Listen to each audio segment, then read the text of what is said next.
আছো? আশা করি তোমরা ভালো আছো, আমরাও ভালো আছি। আমার চ্যানেলে তোমাদের সবাইকে স্বাগত। ওয়েলকাম বন্ধুরা, সুলেখার চ্যানেলে। আজকে আবার একটা নতুন ভিডিও নিয়ে হাজির হয়ে গেলাম। নতুন ভিডিও, নতুন মেনু। তোমার দাদাভাই একদম জ্যান্ত লাইডেন্টিকা মাছ এনেছে। সেই লাইডেন্টিকার মাছ কিভাবে এই রেসিপি করি, একদম ফুল ভিডিও দেখতে থাকো, একদম স্কিপ করবে না বন্ধুরা। আর দুদিন লোডশেডিং ছিল, তার জন্য ভিডিও দিতে পারিনি, আগেই বলে দিলাম।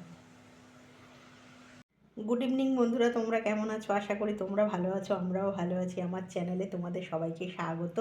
ওয়েলকাম বন্ধুরা, সুলেখার চ্যানেলে। আজকে আবার একটা নতুন ভিডিও নিয়ে হাজির হয়ে গেলাম।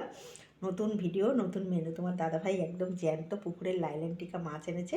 এই লাইলেন্টিকার মাছ একটু স্পাইসিভাবে রান্না করবো বন্ধুরা, একদম স্কিপ করবে না, ফুল ভিডিও দেখতে থাকো কীভাবে এই লাইলেন্টিকার মাছের রেসিপিটা করি। আর আগে আমি সরি চেয়ে নিচ্ছি, কেন দুদিন কারেন্ট ছিল না বলে আমি দুদিন ঠিকঠাক ভিডিও দিতে পারিনি বন্ধুরা। আমাদের এখানে দুদিন কারেন্ট ছিল না। একদম স্কিপ করবে না, দেখতে থাকো বন্ধুরা। মশলা নিয়েছি তোমার, একটু যেহেতু বললাম স্পাইসি বানাবো, এখানে নিয়েছি আদা 1 ইঞ্চি, চারটে রসুন, দুটো পেঁয়াজ নিয়েছি, এখানে দুটো টমেটো, আর এখানে নিয়েছি কাঁচা লঙ্কা। এগুলো সব মিক্সিতে আমি পেস্ট করে নেবো বন্ধুরা। পেঁয়াজও পেস্ট করে নেবো, পেঁয়াজ টমেটো সমস্ত কিছু পেস্ট করে নেবো বন্ধুরা। মাছটা ভালো করে ধুয়ে নিয়েছি, এবার এর মধ্যে লবণ দিয়ে দিচ্ছি। 1 চামচ লবণ দেবো, আর 1 চামচ দেবো। দুদিন কারেন্ট ছিল না বলে ভিডিও দিতে পারিনি, আর 1 চামচ দিয়ে দিলাম। কি হচ্ছে আমাদের এখানে, কারেন্টের এত সমস্যা হচ্ছে কেন তা কেটে। এবারে হলুদ দিয়ে দেবো, এই যে 1 চামচের 1/2 চামচ হলুদ দিয়ে দিলাম। এবার মাছটা ভালো করে লবণ হলুদ মাখিয়ে নেবো বন্ধুরা। ঠান্ডাটাও যা কি পড়েছে, দুদিন ঠান্ডাটা একটু কম ছিল, আজকে আবার কি ঠান্ডা পড়েছে। দিয়ে ভালো করে মাখিয়ে নেব।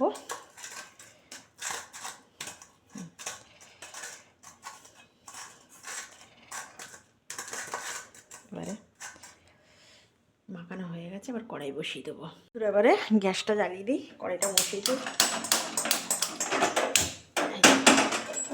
কড়াইটা বসিয়ে দিই, কড়াইটা গরম হোক, তারপর তেল দিয়ে দেবো।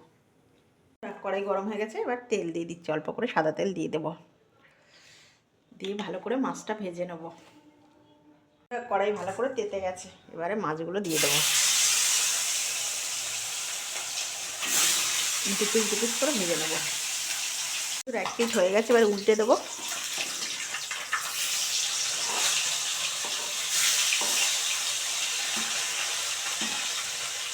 ভাজা হয়ে যাক, তারপর তুলে নেব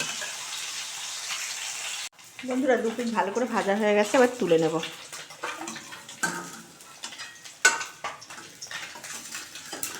এই দেখো কি সুন্দর করে ভেজে নিয়েছি। এবারে মাথা আর লেজাটা ভেজে নেব,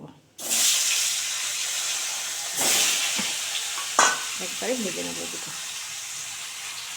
বন্ধুরা। মাথাটা উল্টে দিই।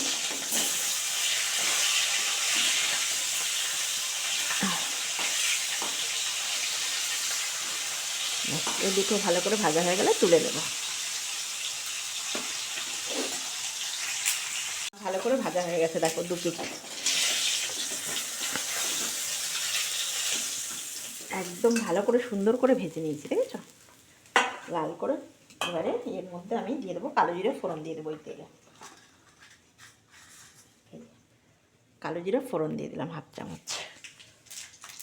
এবার দেবো আলুটা।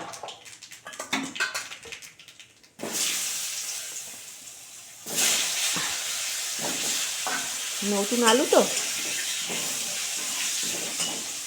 একটু ভালো করে আলুটা ভেজে নেব। লবণ হলুদ দেবো, দিয়ে একটু ভালো করে ভেজে নেব। এই যে ছোটো চামচের 1 চামচ লবণ দিয়ে দিলাম। একটু লবণ দিয়ে দেবো, একবারেই লবণ দিয়ে দেবো। দেবো হচ্ছে হলুদ, দিয়ে আলুটা কিন্তু ভালো করে সুন্দর করে ভেজে নেব। দিয়ে অল্প করে হলুদ দিয়ে দিলাম। দিয়ে এবার ভালো করে নেড়ে চেড়ে এটাকে সুন্দর করে ভাজবো, তারপরে মশলাগুলো দেবো পরপর করে। আলু মোটামুটি ভালো করে ভাজা হয়ে গেছে। এবার একটা যেহেতু মিক্সিতে বেটেছি, আর একটা তোমার হচ্ছে কুচানো দিচ্ছি। মিক্সিতে একটা পেস্ট করে নিয়েছি, আর এইটা হচ্ছে ভেজে নেব ভালো করে, একটু ভেজে নেব বন্ধুরা। এবার মিক্সিতে পেস্ট করা মশলাটা দিয়ে দেবো। এই যে টমেটো, আদা, রসুন, কাঁচা লঙ্কা ও পেঁয়াজও দিয়েছি একটা, যেহেতু বলেছি একটু স্পাইসি হবে।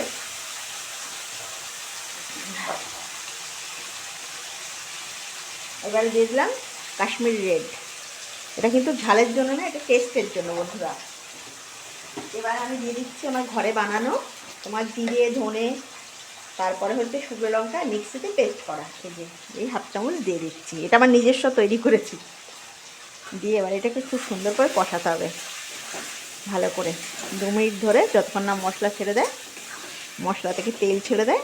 খুব ভালো মশলা দিয়ে ভালো করে তেল ছেড়ে দিয়েছে, দেখতেই পাচ্ছ একদম ভালো করে সুন্দর করে ছেড়ে দিয়েছে।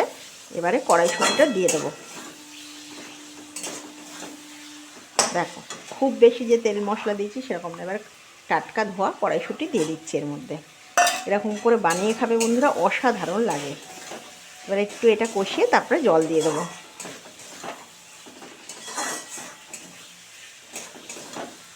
একদম তেল ছেড়ে দিয়েছে সুন্দর করে, এর মধ্যে সব দেওয়া আছে। ব্যাস এবারে জল দিয়ে দেবো অল্প করে।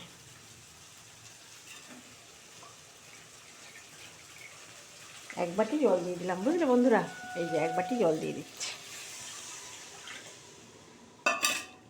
এবার এক বাটি জল দিয়ে দিলাম, দিয়ে এবার এটা ঢাকা দিয়ে দেবো। ফুটে গেলে তারপরে আমি করব, মাছগুলো দেবো। ফুটে গেলে এবার ঢাকা দিয়ে দেবো,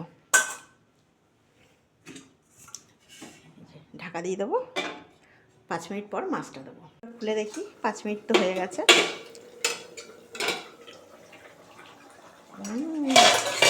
কি সুন্দর গন্ধ বেরিয়েছে। এবারে ভাজা মাছগুলো দিয়ে দেবো। দেখি আলু অনেকটা সিদ্ধ হয়ে গেছে, আর অল্প সিদ্ধ হয়ে গেলে হয়ে যাবে। এই দেখো ভাজা মাছগুলো দিয়ে দিচ্ছি এর মধ্যে, দিয়ে অল্প করে ফুটিয়ে নিলে একদম রেডি হয়ে যাবে। লালের ডিকা মাছের ঝাল, জ্যান্ত মাছের, এগুলো কিন্তু মরা মাছের খেলে হবে না, একদম জ্যান্ত মাছের খেতে হবে, বুঝলে বন্ধুরা, তবেই টেস্টটা পাবে। আর একটু ঢাকা দিয়ে দেবো, আরও 5 মিনিট ঢাকা দিয়ে দেবো, দিলে হয়ে যাবে। দেখি এবারে 5 মিনিট হয়ে গেছে। কালারটা দেখেছো কি সুন্দর হয়েছে, একদম রেডি হয়ে গেল বন্ধুরা। এইভাবে রান্না করবে, দুর্দান্ত লাগে, দুর্দান্ত। আর যেভাবে করলাম ওরমভাবে করবে। আর শীত মানে তো ধনেপাতা দিতেই হবে, মাছ। ধনেপাতা না দিলে ব্যাপারটা জমে না। ধনেপাতাটা দিয়ে দিচ্ছি ওপর দিয়ে, ধনেপাতা দিয়ে এবার এটা তোমাদের কাছে সার্ভ করে ফেলবো। একদম রেডি হয়ে গেল লাইলের ডিকা মাছের জ্যান্ত মাছ, এইভাবে রান্না করবে। এবার সার্ভ করে ফেলবো। রেডি হয়ে গেল, দেখেছো কালারটা দেখো, অসাধারণ কালার এসছে। আর খেতেও দুর্দান্ত লাগে। এইভাবে তোমরা বানাবে, আর শীতকালে এরমভাবে বানালে খেতেও খুব ভালো লাগবে। যে তোমার বাড়িতে আসবে একঘেয়ে তো ভালো লাগবে না, এরমভাবে একটু মানে নিত্য নতুন বানিয়ে দেবে, আঙুল চেটে চেটে খাবে বন্ধুরা। এবারে এটা সুন্দর করে কালারটা দেখেছো, এইটা আমি এবারে সার্ভ করে ফেলবো। একদম রেডি হয়ে গেল লাইলেন টিকা মাছের তোমার রসা। এইভাবে বানাবে, একদম দুর্দান্ত লাগে খেতে বন্ধুরা, একদম অসাধারণ। ভালো লাগলে একটা লাইক করে দিও, সাবস্ক্রাইব করে দিও, আর বন্ধুদের সঙ্গে শেয়ার করে দিও। আর কেমন লাগলো আমাকে অবশ্যই কমেন্ট করে জানাবে বন্ধুরা। আর যারা যারা কমেন্ট করছো তাদেরকে অসংখ্য ধন্যবাদ ও ভালোবাসা। আর তোমাদের কাছে মানে আমি যেটুকানি পারি চেষ্টা করি তোমাদের কাছে তুলে ধরার বন্ধুরা। তোমরা আমার চ্যানেল বেশি বেশি করে দেখবে। তোমরা দেখছো না, আমি খুব কষ্ট পাচ্ছি। আর খুব ভালো থাকবে, সাবধানে থাকবে। আর 2 দিন লোডশেডিং ছিল বলে আমি ভিডিও দিতে পারিনি, বুঝলে। খুব সাবধানে থাকবে, ভালো থাকবে বন্ধুরা। একদম রেডি হয়ে গেল লাইলন টিকা মাছের রসা। এই রসা যদি ভালো লাগে প্লিজ একটা লাইক করে দিও, সাবস্ক্রাইব করে দিও, আর বন্ধুদের সঙ্গে শেয়ার করে দিও। আর কেমন লাগলো অবশ্যই আমাকে কমেন্ট করে জানাবে। আর যারা যারা আমাকে কমেন্ট করছো তাদেরকে অসংখ্য ধন্যবাদ ও ভালোবাসা। খুব ভালো থাকবে, সাবধানে থাকবে। নমস্কার বন্ধুরা।